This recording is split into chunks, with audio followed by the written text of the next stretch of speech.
And we're back! Wow! It's episode 44 of Fresh Floppies.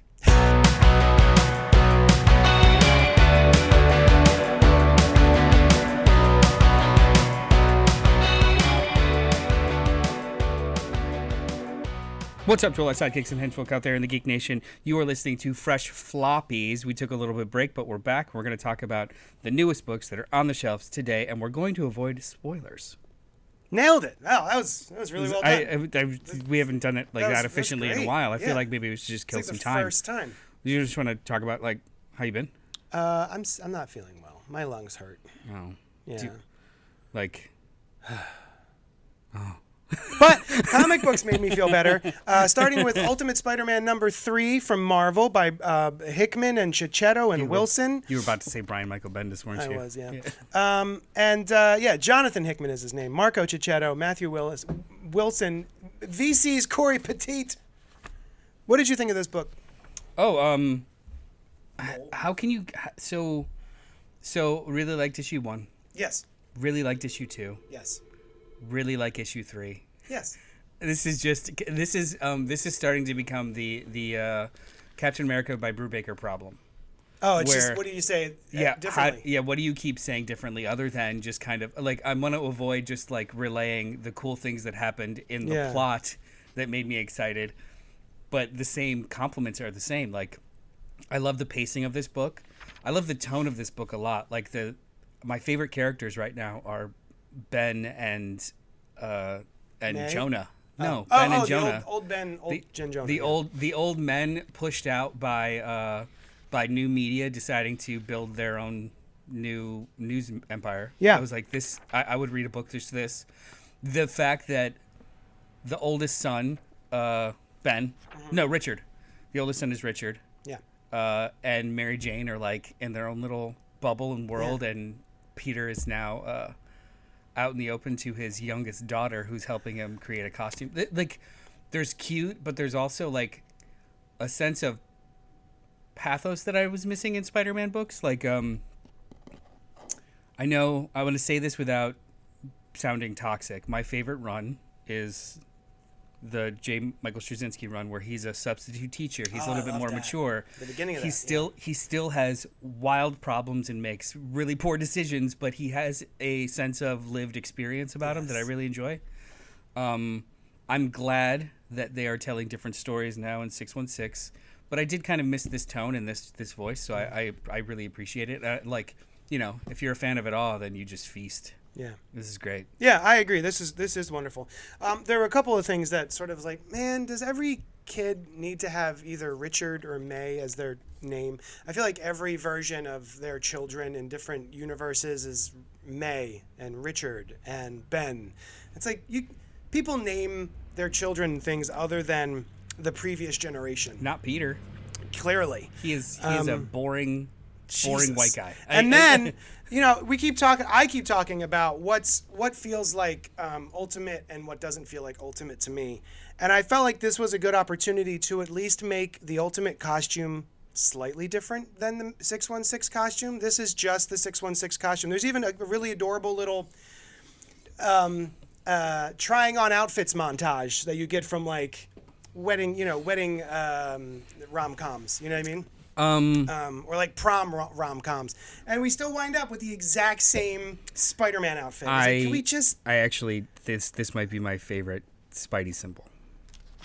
The symbol is completely different. No. Yes, it is. There's no head on it. That is the Steve Ditko symbol. Is it? Slightly sharper. Oh. The Steve Ditko symbol was round. Well, I prefer that symbol. It hasn't been used in a very long time. Yeah, it's the exact same thing. The rest of the book is wonderful. I love the rest of the book. But I'm sitting there going, all right, Richard, all right, May, did it. Same exact costume, cool. Why does he have web shooters? It's all a part of the costume. Yeah. They're just like, there's like web shooter release triggers, but without actual web shooters. So if you're going to do it that way, at least have it coming out the back of the hand like the symbiote. It's nanotech. I don't know. Yeah.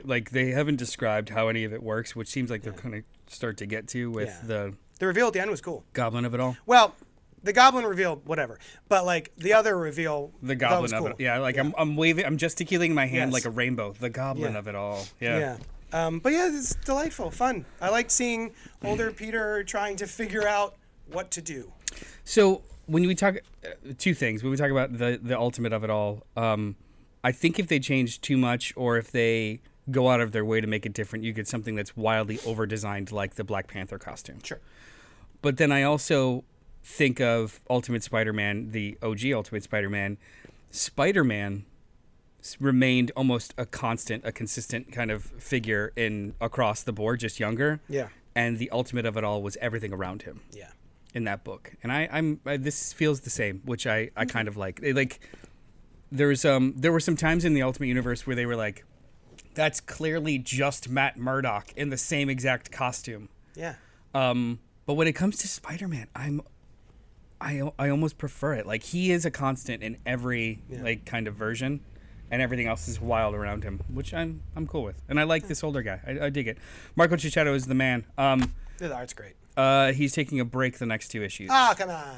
But I think Who it's is Ibrahim Robertson, he's awesome. He's absolutely awesome. Okay, cool. But they're keeping it stylistically the same. Great. So it's like it's a Cicchetto He only off. made it 3 issues? He's doing 6. 6. So he this was how it was with Daredevil. He only did 3 to 4 in a row, and then like 2 to 3 fill-ins, and then 3 to 4 in a row. He's the main artist with air quotes, but he can't do a monthly book. Interesting. So It's funny because he works digitally. they fight ahead, 3-4 in a row, and then some fill-ins, and then 3-4, which I'm totally fine with when it's planned. I'm totally fine with. Sure, Yeah. Next What's next? up. Oh, you know what? One of the books that I really enjoyed the last couple of years was Stray Dogs, which anybody's not read it and loves horror and loves Disney? question mark should give it a try. It's essentially the dogs that were kidnapped by a serial killer or dogs that were taken in by a serial killer. All have their own like dialogue and try to figure out why they're all like away from their masters and living there.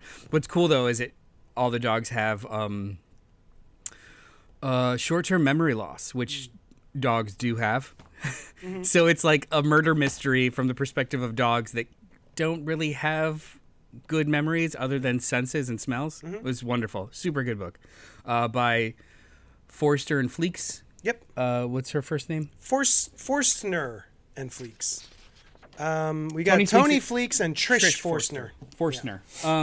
So the book was wildly popular. It's just one series, one and done, and they had like a one shot called Dog Days afterwards.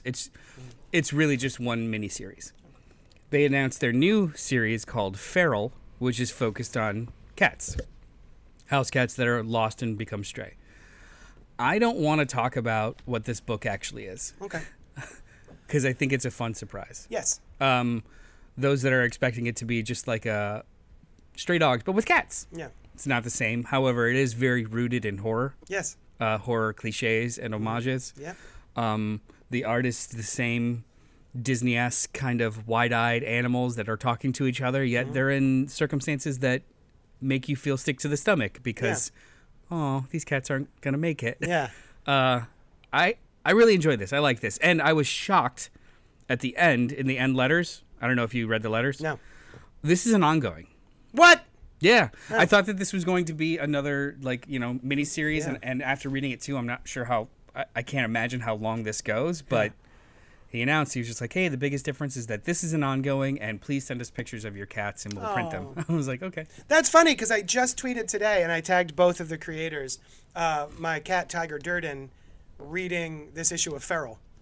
Yeah. Hopefully it'll make it into a book. But I'm totally going to send my cats, pictures of my cats to these people. That's fine. I didn't even know that. Yeah, That's what cute. did you think of this book? It was delightful. I agree with everything you just said. It makes me want to go back and read Stray Dogs, because I never read it. And all I have in shop right now is the second trade paperback, which has the free comic book day and then the 2-issue miniseries, I guess. Yeah, the miniseries Dog Days, it's hard to call it even a miniseries. It's just 2 oversized issues, and it's vignettes of each of the dogs, either before or after. Gotcha. The events of the book. But yeah, Feral is good. Yeah, and I was surprised too. Even though if you look at the given the information on the cover, you're kind of like, oh yeah, that makes sense. Yeah. But yeah, I do like this, and I wish it was kind of an oversized first issue. I think I could have used a little bit more meat and potatoes. But otherwise, I think it was delightful. There's a couple of things that are done in this book, like outside the panel or in the background, that do remind me of a lot of really great horror movies. Yeah. Like you get information in passing or in the background and stuff. I'm like, they fucking nailed it. Yes. Like, I like this a lot. And I want to say, there are wonderful, wonderful people that are very averse to animals being harmed in fiction. Yeah. Very averse. And I totally appreciate and respect that. Dog Days specifically is surprisingly not that harsh. Some animals may be harmed, but it happens off panel, it happens off screen. It's more of like a heightened moment as opposed to a shock or seeing animals in danger. Yeah. So this isn't Disney by way of Crossed. Yeah, this is PG-13. Yeah. But it has I wouldn't say, hey, it's a pretty cute animal on the cover, give it to your 10-year-old. No. But if you're like a 20-something-year-old that's just like, I can't handle dogs in danger. Like, they're in danger, but it's not on screen. It's actually not that bad. It's not like We 3. Oh my God. You literally see them torn to pits. Yeah. Yeah. We 3 is also, if you can get a hold of We 3 and you love seeing animals in danger. Yeah. Oh yeah. That book's for you. If you're a fucking psychopath. Yeah. We 3. Yeah, actually, they announced today that it's getting a deluxe edition. Awesome. I'm totally buying that. A bunch of tweets recently, people being like, from in the retailer space, people being like, hey guys, anyone know where I can get a copy of We 3? I want to sell it to my customers, but I can't find it anywhere. Yeah, 20th anniversary. Wonderful. Is this year? Oh my God, 20 years. Yeah, 20 years, my dude. Cool. I'm dying. Anyway, Batman Dark Age, #1. I got this dope-ass cover. Oh, by the way, Ultimate Spider-Man, fresh AF. Feral, pretty fresh. I think it's just fresh. Fresh. Like not fresh AF, fresh. Okay. Yeah. And then Batman Dark Age, presentation is lovely. I've got a cardstock cover by Frank Quitely. I've got a Mike Allred basic cover with the comic page cover? Yeah. Like it's thinner now. Yeah. What's this? Floppy. And so this is another from the team that did Superman Space Age by Mark Russell and Michael Allred and Laura Allred and David Sharp. I really like the cover of this book, man. This not even cover, by the artists.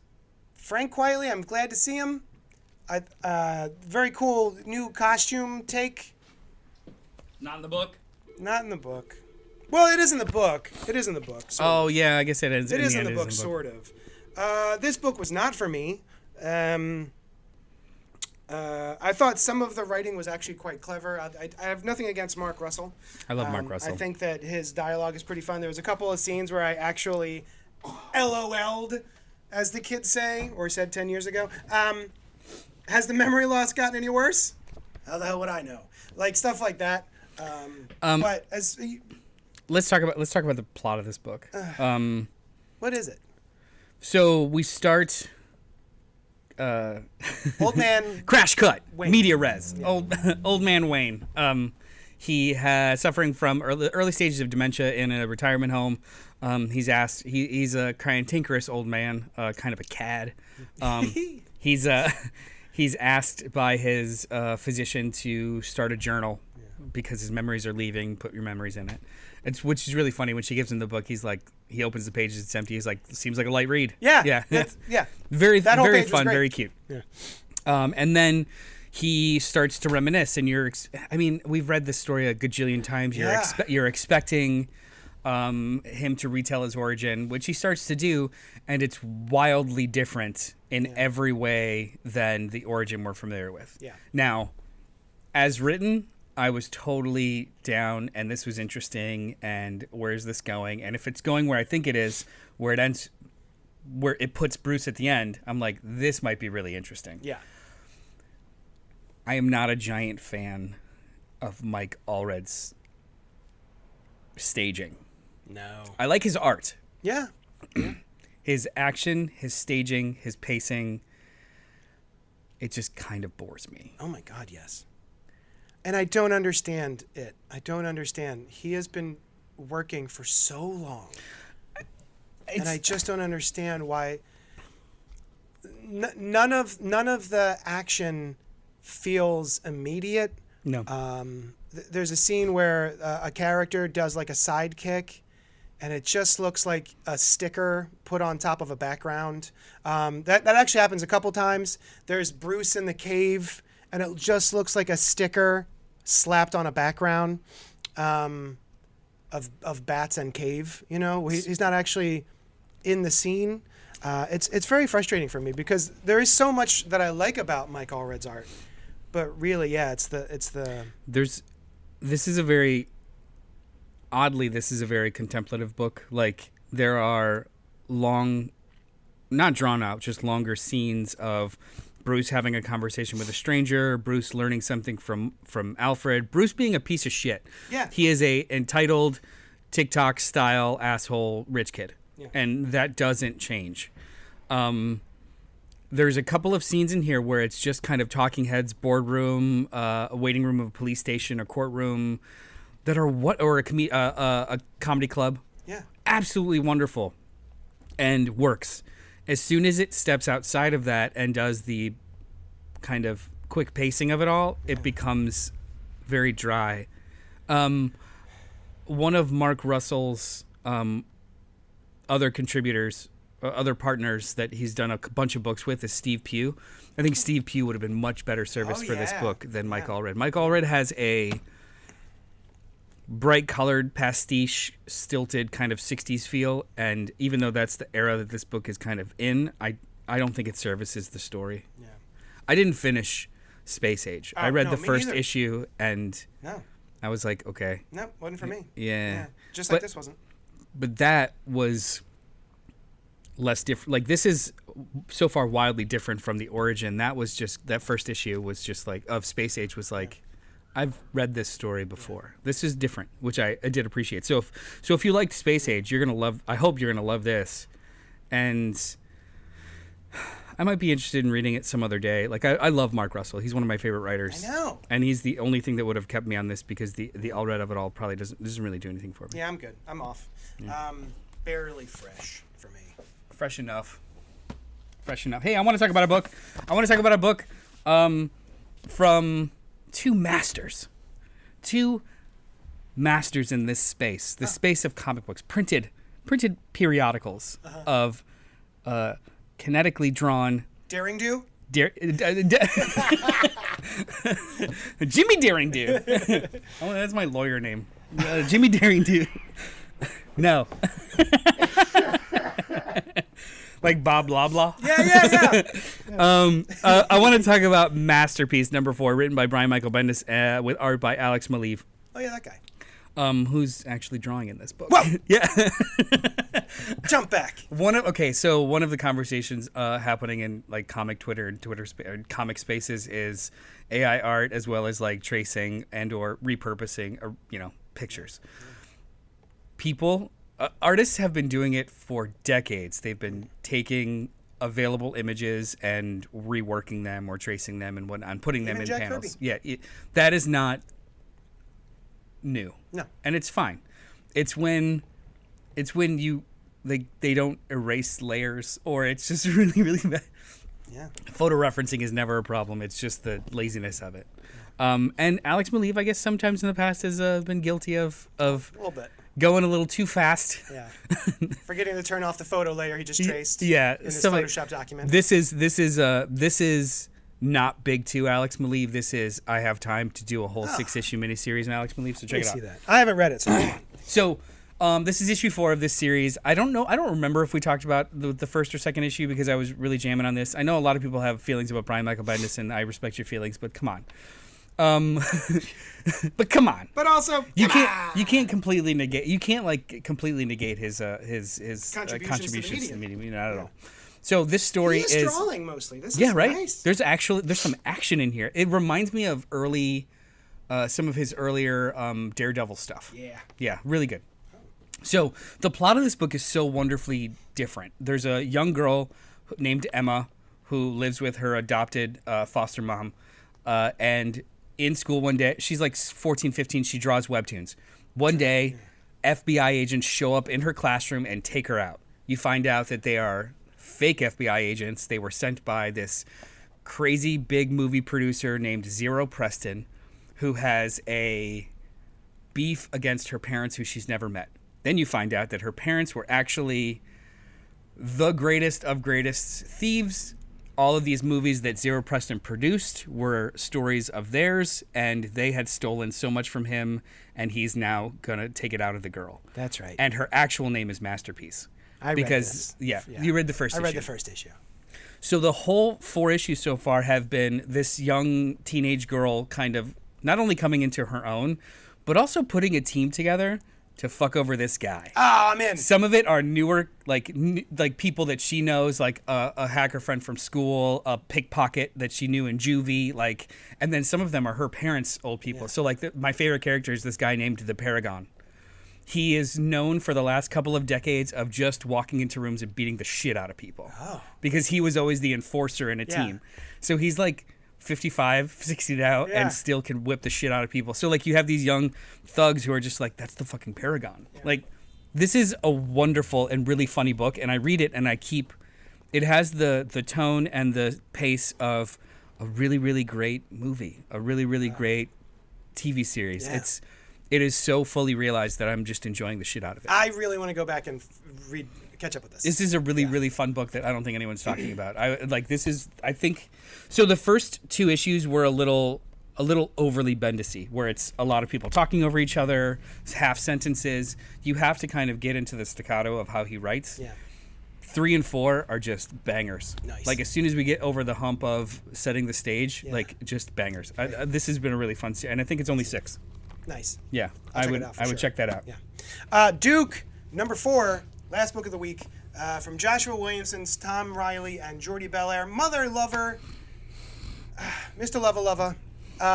Yeah. This book is awesome. Transformers is awesome. Cobra Commander is pretty good. It's fine. Duke, awesome. it's Transformers, then Duke, then Cobra Commander, actually, then Void Rivals. I like Void Rivals more than Duke. Oh, really? Yeah. Well, it's certainly more original. Yeah. Right? So Transformers, Void Rivals, Duke, a couple of feet, and Cobra Commander. But I've been just... Fucking hater. I have been reading the original Real American Hero, G.I. Joe, Larry Hama, 1990, not even 90s, 1990 was the date on the book I read last night. And M.D. Bright is drawing it, and what a blast that old G.I. Joe series was, man. It's the stuff that got me in the comics, and every 10, 15 years I'll go back and try and read chunks of it, and I have such a blast every time. And this captures that original fun. This is a fun book. Baroness, the big deal last issue is that someone got murked immediately. That was all the headlines on all the comic book channels. Do we have issue 3 here? I read it, but I don't remember who you're talking about. He shows up in this. Turns out not murked. Oh, gotcha. Mostly murked. Murkish. Mostly dead. Yeah, mostly. As you all know, to blave means to bluff. Anyway, this was such a fun son of a bitch ride. What'd you think? Yeah. No, I truly enjoy this book. I do not have the history with G.I. Joe as a comic that you do. I feel like when the compendium comes out, I'm probably gonna love the shit out of it. Yeah. Takes a while to get cooking. But, I really like this book, but I'm hard pressed to imagine if I would like it without Tom Riley. He's so good. I think he is 85% of what makes this book special and engaging. I'm enjoying the writing. But hot damn. Yeah, I don't think if any other artist was on this, I don't know if I would be enjoying it as much. Because there's so much dynamism on the page. Like Tom Riley has a... Who is he? Like who what amalgamation of styles is he? Well, there's sometimes when I'm like, oh, I can see some Darwin Cook influences, and then there's some where I can see like, oh, I can see some Steve Ditko influences. He is a little bit of Tom Fowler. Yeah, he's like look at this. Look at this grimace. Oh, I'm looking at it. It's so good. Like the acting, the pacing, the action. This is Chris Samnee, little Chris Samnee. Oh, there's absolutely some Samnee in here. Sure. This book would work without dialogue. Yeah. Is what I'm trying to say. So I do think that like this is a collaboration with Tom Riley Is he leaving? on top. I don't know. Is this a mini? This is a mini. This is one issue left. Ah, shit. So, really? I really like this book. Damn it. Cobra Commander, I'm one issue behind, but that one has felt, the art is also great. Yeah. Really, really great. Yeah. But that one has felt more winky nostalgia. Like the first issue, just fucking awesome, and what the hell is going on? And then it immediately went into cameos of characters I don't even know who they are. This book does the same thing. I was gonna say. This book does the same thing, but it has them introduced in the context of what Duke's doing. Yeah. So I don't need to know who they are. In Cobra Commander, it's just like people in the woods show up. Like it seems less organic and less diegetic, whereas in Duke, you're still just following Duke, and everywhere he goes, there is something that kind of like is introduced in it. It's much more organic and seamless in this book. I'm not having that trouble. They feel. You have the knowledge in Cobra Commander. Sure. But I have the knowledge of this as well. I have all of the knowledge. And you said you have no problem. I'm saying I do because I don't have the knowledge of who those people are. Because it's like in this, people show up and they say a name and like, oh, I know that's probably somebody. Yeah. In Cobra Commander, they show up in a splash page and they're just like, ha! Oh, I see. And no one says shit. I'm supposed to know who they are with the guy with the chainsaw. Like, Gotcha. Do you know what I mean? Like, but there's a difference between it being part of the ongoing narrative and just like you just want up. a little bit more. Yeah. Right? Like, yeah. Okay. I want a reason for them to be there, not just they're there now. This well, gives the me a reason that they're there at Cobra Commander is they're trying to find a certain energy source, and the energy source has taken them to the bayou, which is where the Dreadnoks live. So they are the energy source is there. They have it. Okay. You see what I'm saying? Is that an issue 4? I thought it was the issue when we first showed up, but I'm not sure. It all kind of bleeds together for me, honestly. Yeah, I only read up to issue 3, but listen. Yeah. If you don't like it as much, that's fine. I'm just saying. I'm getting a feeling. My personal opinion is I like and it. I'm just saying my personal opinion. I think yours is wrong. This one is much more seamless and energetic, and I don't need a history. Cobra Commander, I need a history. Shut up. Yeah. What if Tom Riley was drawing Cobra Commander? Then it would probably be doing the work. You know what I'm saying? Like I would probably forgive it a lot more. Yeah. Like when Transformers that I've never heard of show up in Daniel Warren Johnson's book, I'm like, I don't care. Yeah. That's fine. Yeah. Daniel Warren Johnson, give it. Yeah, absolutely. Yeah. And who's the artist for Cobra Commander? He's great. It's like Andrea something. Know. It's really, really good. Looks more like a horror book. I've never heard of this artist, Andrea Milana. Really great work. Yeah. Like there's the shade I have against Cobra Commander is I think it is a sloppier story than all the other Energon books. Gotcha. That's just all. Fair enough. Do I think it's garbage? Hell no. Am I still reading it? Yes. I just think it's sloppier. I'm actually going through issue 2 of Cobra Commander, and I'm just gasping at certain pages because I like it so much. Anyway. Wait, hang on. Let's talk. Do you want to talk really quickly about the next 2 that have been announced? Are you into this? So, I only know about one of them, maybe. One of my favorite current writers, Kelly Thompson, who is of Birds of Prey and the 50-issue run of Captain Marvel that just ended. What's the artist? She's doing Scarlet, who is also a G.I. Joe. Scarlett Johansson. What the other one is Destro. Destro by whomst? Dan Waters. Who dat? Remind me of who that is. That is the writer. I can't look it up. He's currently he did Homesick Pilots. He co-wrote something with Ram V. He's done a couple of horror books. He also did the most recent what is it, the one hand, the 6 fingers. He does that him? He does the 6 fingers one, and Ram V does the one hand one. Okay, cool. Like he's got a lot of like noir and horror bona fides, and he's doing Destro. Ooh, look at this cover. Which I think is cool. Who's the artist for Destro? Andre Bresson. What's it with the Andres? Andrea, and Andre. Who's the art for Scarlet? I think both of these sound wonderful. Kelly Thompson. Now, this is I do think this is how long until we get a G.I. Joe book? Right? So we've got a Duke Marco mini. Ferrari. Never heard of him. I don't know who that is either. Yeah, well, all right. I'll see. I'll follow Kelly Thompson though. To the ends of the earth. If she says I'm writing the new phone book, I'm like, yeah okay. Yeah, man. I was about to ask you, what do you think of the fact that it's a bunch of minis? It's cool right now, but it's gonna get old soon. Yeah. We're running out of characters. Basically. Yeah. Like if I end up getting a 2 parallel miniseries of Tomax and Zaymot, I'm out. I'm in. Oh my god. I forgot about those dudes. I love Tomax and Zaymot. I took those 2 action figures everywhere. I would go with the Chuckles. Oh, well, of course. Because I just always think of The Last Laugh. Cobra, The Last Laugh. Yeah. First time I ever saw Chuckles, drawn by Todd McFarlane. First time I ever saw Chuckles was drawn by Howard Chaykin. Oh God. I kind of like old Chaykin. Good. Good for you, buddy. All right. So, anything else you're looking forward to this week before we get the frick out of here? Yeah, I had a handful of issues over there. I missed last week, so I have a shit ton of stuff to catch up on that I'm really excited about, including ASM, Ultimate Amazing Spider-Man. Yeah. The 3rd issue of Somna came out today, which Becky Cloonan. There's 2 others. I didn't read any of it yet, so I'm gonna read all of it. I'm excited for Gods. I'm super excited for Gods. I think it's one of the best mini series that's out right now. He's got a new series coming. It's not a series; it's a one shot. Oh, what? Doom. One shot. Oh, is it one shot? Yeah, it's an oversized one shot That with makes sense, Sanford actually. Green.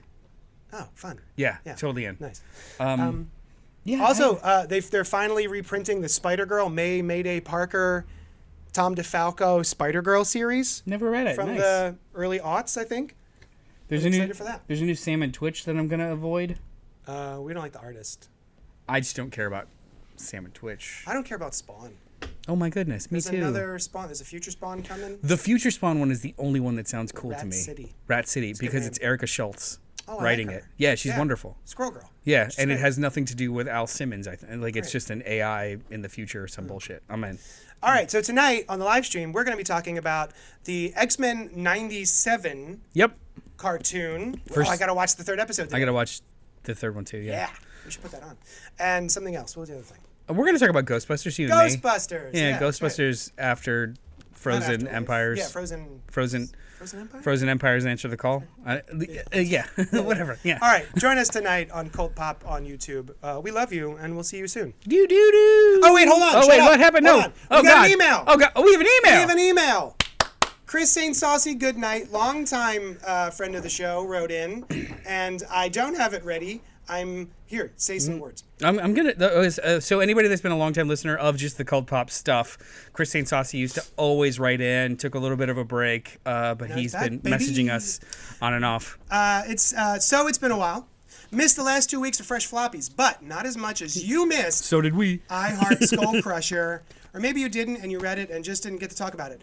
I read it and did I not talk about it on the show? You talked about I Heart Skull Crusher. Yeah, Josie Campbell. Yep.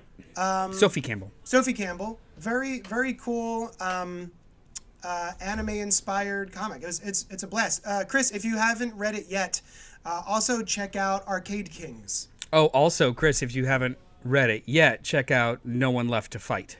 Yeah. Those are That one I haven't read. Those are all like arcade / anime / Dragon Ball / Street Fighter kind of pastiches, and they're wonderful. I don't know author Josie Campbell or artist Alessio Zano, and honestly, this book almost missed me, but it was the top of previews page when I went to see what I was pulling, and boy, am I glad I pulled it.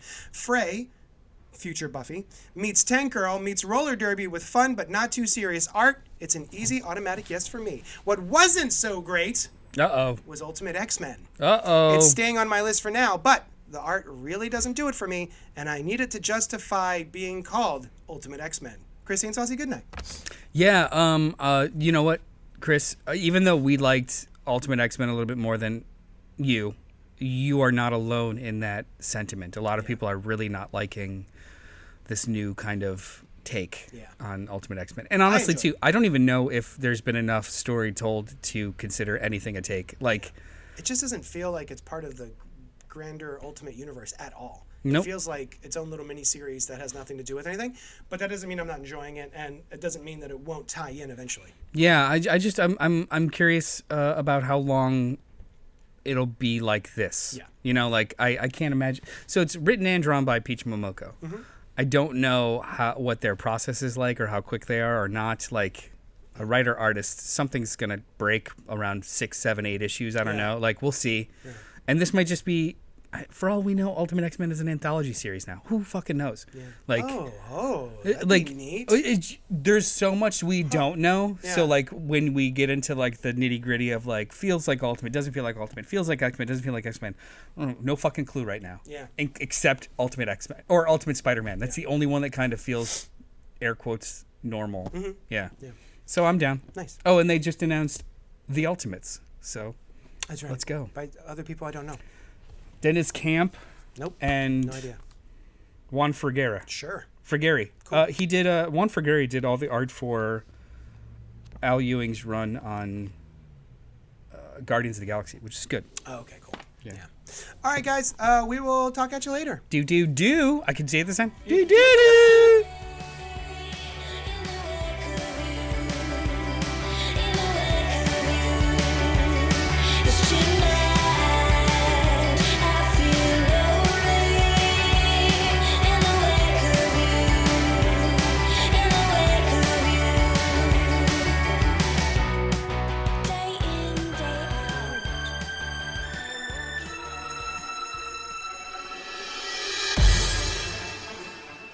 Thank you for listening to the CultPop Network, home to podcasts, live shows, and a whole lot of fun stuff for every flavor of fan. Follow us wherever you find your favorite podcasts, and be sure to join us live every Wednesday night at youtube.com/CultPopGo at 8 p.m. Eastern.